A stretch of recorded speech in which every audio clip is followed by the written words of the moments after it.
Hello and welcome to the well-lit, darkest dungeon. This is the start of my Rogue and Vagabond series. Today we'll be visiting that which is called actually the darkest dungeon. I wasn't just being literal, not in a dark dungeon. I'm going to play Darkest Dungeon. This is a turn-based rogue game, quite hardcore, beautiful graphics, interesting mechanics and system here, not your average game. And let us jump straight in, shall we? Darkest, what will we call this one, man? Latin? And we'll start there, shall we? I'm not going to sit through the intro, even though it's quite wonderful.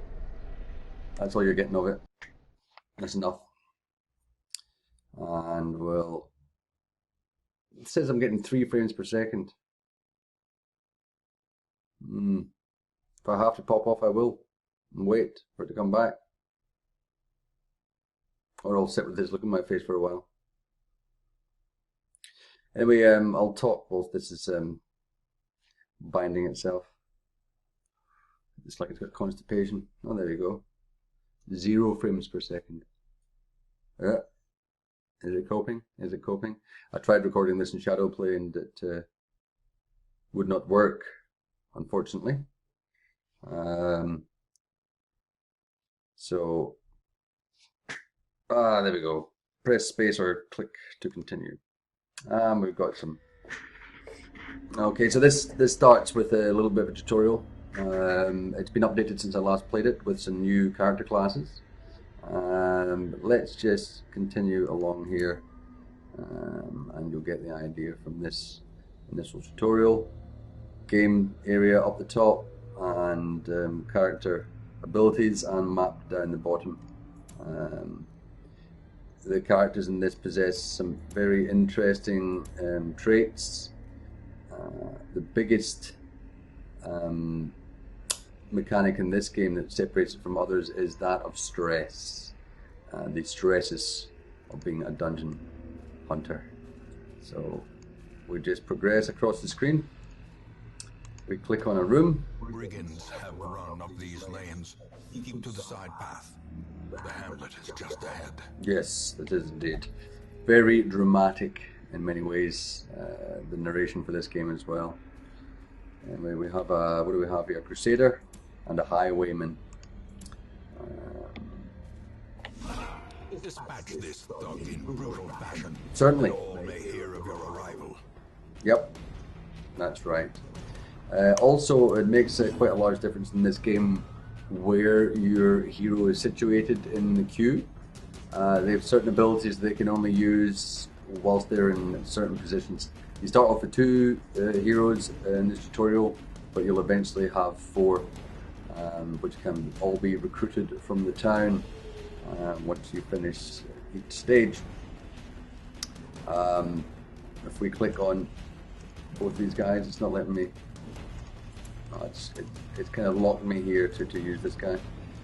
So if we go over the first these icons here, there's 4 moves. You can see the yellow dots above the description of the move and the red dots, unless you're colorblind, which they will be any other colors. Insert color here.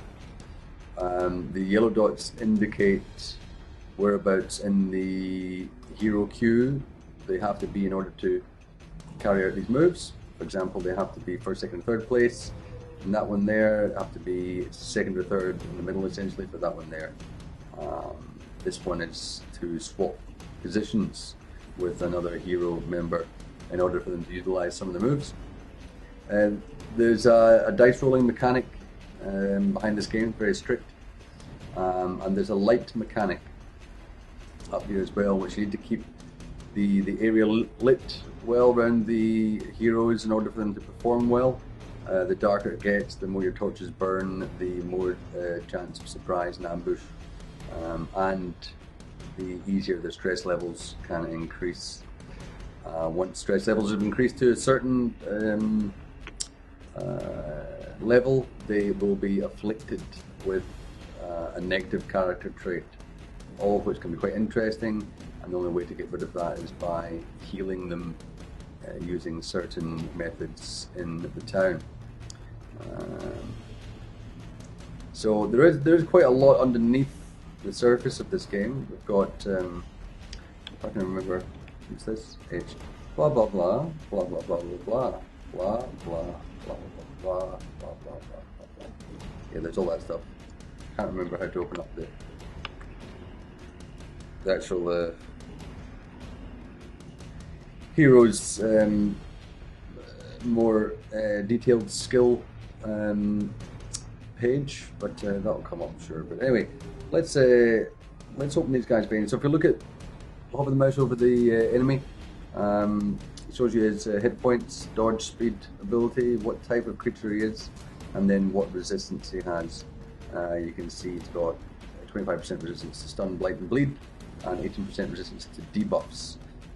Buffs and debuffs are also included in this game. Again, that's instances where your character benefits from something over a course of period, or does not benefit from another. Like say he's poisoned, he will be debuffed. You may do some moves, special moves, which will debuff him as well. But this guy would be well to be buffed, especially with his shiny armor. Excellent graphic type art in this game. It's quite beautiful. It is, and Darkest Dungeon, it is a dark game. It's not exactly happy in any way, shape or form, but I can smile and make it happier in juxtaposition of the actual gameplay itself. Alright, without further ado, and also in this one here, Grape Drop Last One, you can see that the on the right hand dots under the over the description under the icon, you can see what monsters, because you can get a total of 4 monsters in the right as well, and that chart shows you which monsters he can attack with each ability. In this case, this one is joined by lines between the dots, which means it is has an area of effect and will affect all the front 3 monsters or enemies. But in this case, it's only one guy. So we've got accuracy base. So in here it's 85. Damage modifier minus 15, and the target will bleed 2 points around for 3 rounds. So since this is a higher damage, we'll do that there. Click on there, hero to hit, and then it gives you 83% chance of hitting, and a critical chance, and then what damage you'll do. So if you go over here, you'll see it's a much less, 10% less chance, no crit chance, and a less damage. So let's go with open vein. Beautiful. He's bleeding now. You can see his hit point bar underneath him going down, and now it's our Crusader's turn. Each of these 4 abilities here, he's able to do each one of them as he is in lead position of the heroes. Some of these abilities affect members of the party, or can be cast upon the hero, the casting hero himself, in order to gain buffs, essentially. I wish I knew what the. We'll go into controls here. Contextual help, blah blah blah. Well, that doesn't really help. H, yeah, blah blah blah blah blah blah. Oh, right click on a hero to see the detail card sheet. There you go. That's much better. So you can amass more abilities here over time as the hero gains experience. Later in the game, there becomes a camping scenario between missions, and we can see the different resistances each hero has here. Stats there. Also the quirks, that's right, they're not traits, they call them quirks in this game. That gives you what type of hero they are. Seeker, Crusader, what's that? Switch outfit. Oh, that's cool. Oh, look at that. I like that, I didn't see that before. Rusty Hauberk and the Battered Longsword. The stress level starts at 10 out of 200. Quirks, there we go. Plus 10 damage if the torch is above 75. Prone to stealing items and in town will only pray for stress relief. Yeah, so there's different manners in which they can gain stress relief in the town. We'll come to that later. Okay, and there's the further expansion of those dots, which shows the preferred position in the queue and the preferred target for each ability. That's an overall general. You can see each of his abilities affect the front two targets. If we look at this guy here, you can see in this area, the preferred area is in the middle two, because those three abilities, in fact those four abilities, will all affect at least the middle two. But apart from that, they have differences. So his preferred position in the party is in second and third place, but he can cope with fewer abilities in the first or last position as well. And again, you can see that's the same in here with the targets. It's exactly the same. So you can see there's quite a few levels, layers of complexity with this game. But we'll just carry on. So what does this guy get? Stunning blow, 85 accuracy base. What's this guy? Stun resistance 25. All his resistance is the same, so we might as well go with whatever. Damage modifier, accuracy base. Let's go with stunning blow, shall we? He is stunned, so that's a debuff, and you can see that appears over there. Since he is stunned, he misses his turn. And again, it's down to stats as to which hero takes their attack in which order. Sometimes it's not as apparent as I would like it to be, but I probably need to study more so the mechanics, the underlying mechanics of the game. Okay, so this maths, let's just go for let's try a different one on him. Yeah, alright. 2 to 7, just to, because I do like the graphics. There we go, bang. 5 again. Taking 2 more, and he died. He didn't even manage to get the hit in once. Haha! There's a lot of loot in this game. In this case, we get 50 gold, and each hero will gain that 50 gold. And I love the descriptions: gold greases palms, builds empires, and instigates murder. Now, I might sound like the narrator in this game, but I'm not. I'm not. Okay, take all. So each hero's now got 50 gold. Great stuff. We carry on. Every so often you'll get, as it says here, there you go, interactive objects, curios, and we can click on them to investigate them. Some are booby trapped, some will reveal loot, and some will do nothing whatsoever. So this is the brigand's tent. Check inside the tent. Oh, this is new. Optional, drag an item here to use it on the object. No, don't check inside the tent. Ah, they left valuables. What do they leave? Leave nothing unchecked. 250 gold each. There is much to be found in other places. Yes, there is. Yes, there is. And also, you'll get not just simple gold coins. You'll also get items worth an amount of gold. So this is the equivalent of 500 gold each. These two. And I just love citrine. Yellow like fading hope. Such cynical descriptions. Bleak. Very bleak. Alright, take all. And we'll move on. We reach the end and we have to click on the doorway to get through. And this was slightly harder. Slightly harder. Has returned, and their kind is no longer welcome. So we can see there's a chap here. You can't see what type of attacks they can do. It's a secret. But if I'm right in saying they have been surprised. Oh shit, I just clicked on him, didn't even mean to. That was good though. He did a good job. What we got, a zealous accusation again. So our highwayman there used his scrape shot, which affected both enemies, and our crusader Reynold has also got an area of effect attack, Zealous Accusation. Damage base 80, damage modifier minus 40. Let's go for it. Oh, I don't know why that didn't affect them there. And I think because we ambushed them, so we can see here that the light is dimming. If you look at the Reynold, he needs 70 plus 10 damage if the torch is above 75. We're currently at 70, so he loses that that benefit. Whereas the Highwayman, what's he got? Stun resist plus 15 because he's got a hard noggin. Quick reflexes plus 2 speed, so he'll generally get to be the first to act. It's not like to gamble in town because he's a known cheat. Okay.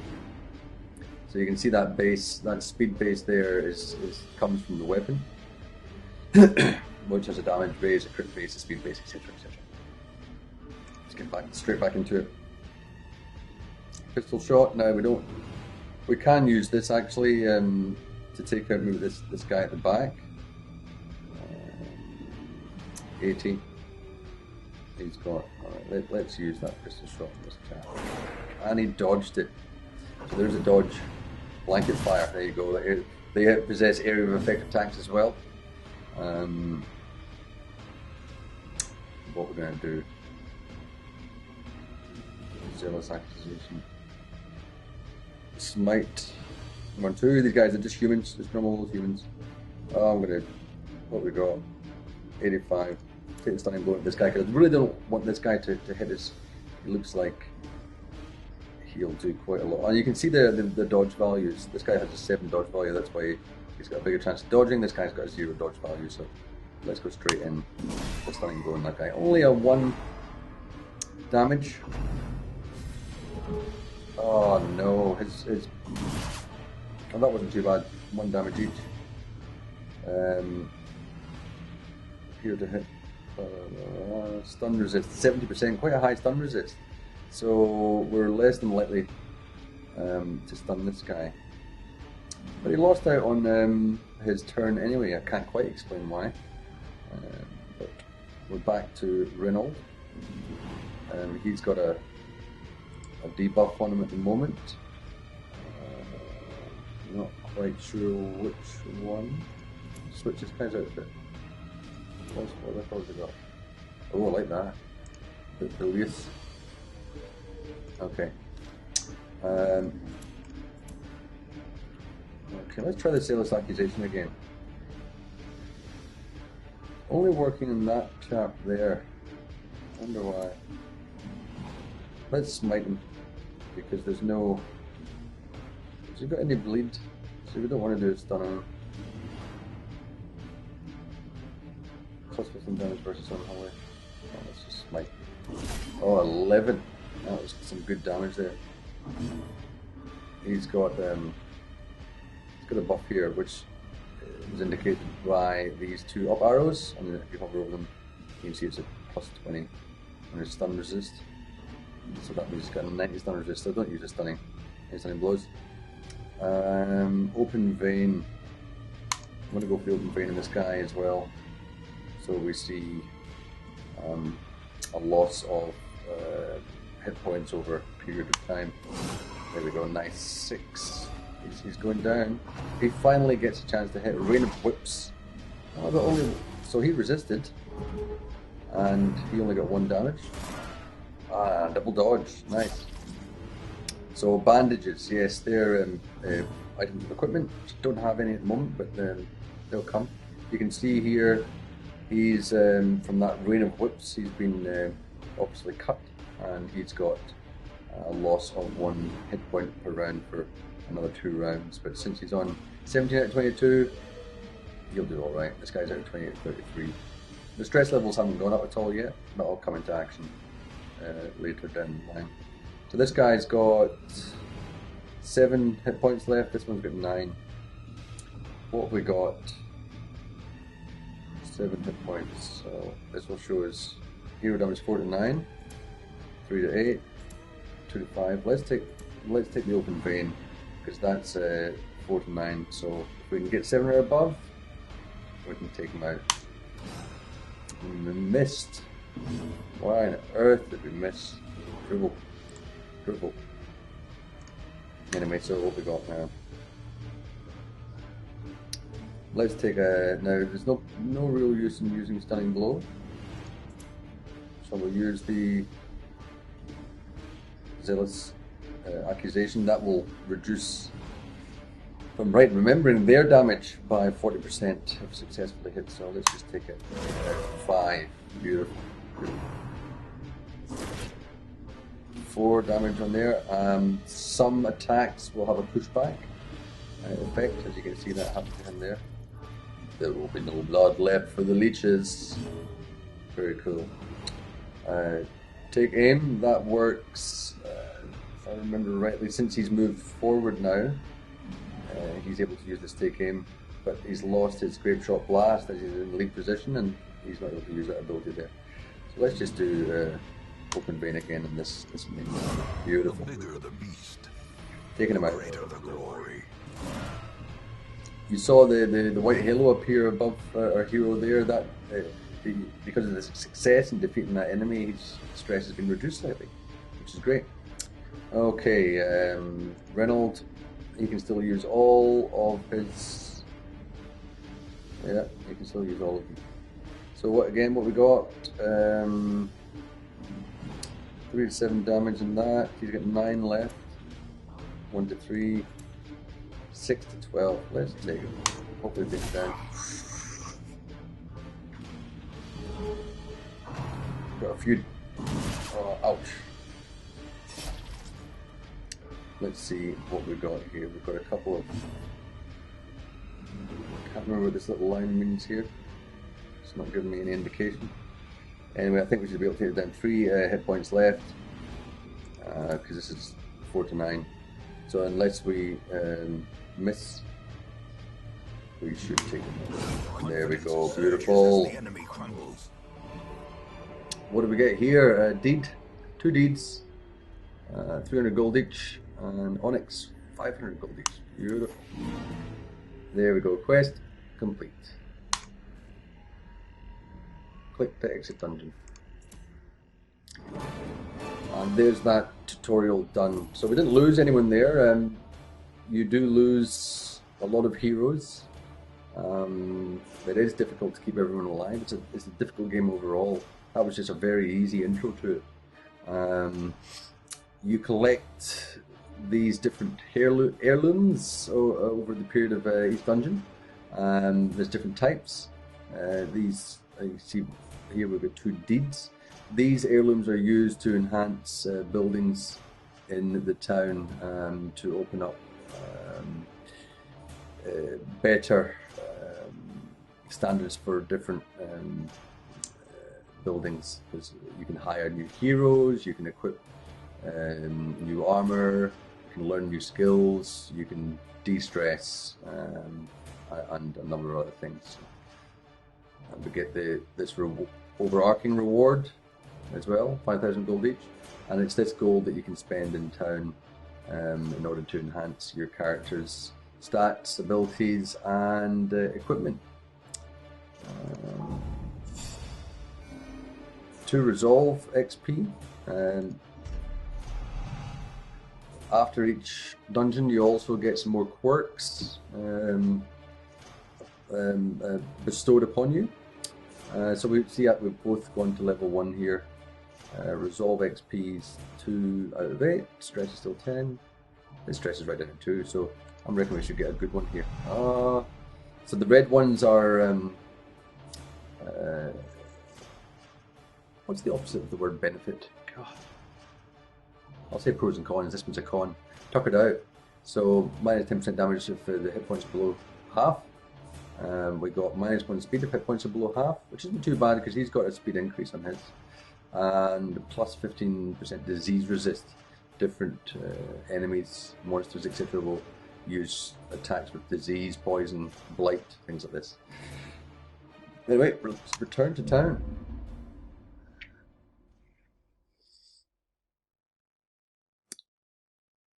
what we'll find in town is the buildings gradually become available. They're not. Welcome home. Thank you. Such as it is. This squalid hamlet, these corrupted lands, they are yours now. Yes. And you are bound to them. Yeah, I am. There's lots of different quests here. There's lots of different goals as well. We can see these guys are level 1. There's lots of goals to get your different classes up to level 6. You see there's 1, 2, 3, 4, 5, 6, 7, 8, 9, 10, 11, 12 classes now. And there's actually, these are bosses, of which I've not really seen any yet. I haven't played it long enough. It's quite a lot. You can, again, close that. Click on here. Yep. H. You can right click on them, get their character sheets again. You can see everything that's going on here. You can dismiss the hero, you can rename the hero. Do a number of things from there. And here's town. So what we might do is we might end this episode here. And we will continue. Women and men, soldiers and outlaws. We need to recruit some new heroes for our next few missions to get to a maximum of 4. You can eventually recruit lots more than that and have a whole roster in town because oh, we've got new sword filtering abilities there. That's great. Yes, because you're going to have some of them staying in town de-stressing over time because they'll be useless on a quest if their stress levels are too high. Number of options down here. Inventories. Yeah. So beautiful artwork, beautiful atmosphere, hardcore mechanics, enough to sink your teeth right into for a dungeon game, turn-based, and we can take our time with it. You know, more of a thinking game rather than a reactionary game. So, oh look, it's beautiful. All right, we'll leave it there for today, guys. I hope you enjoyed this episode. And we'll see you again in our next dungeon, and you will go back. You can and you will. See you later.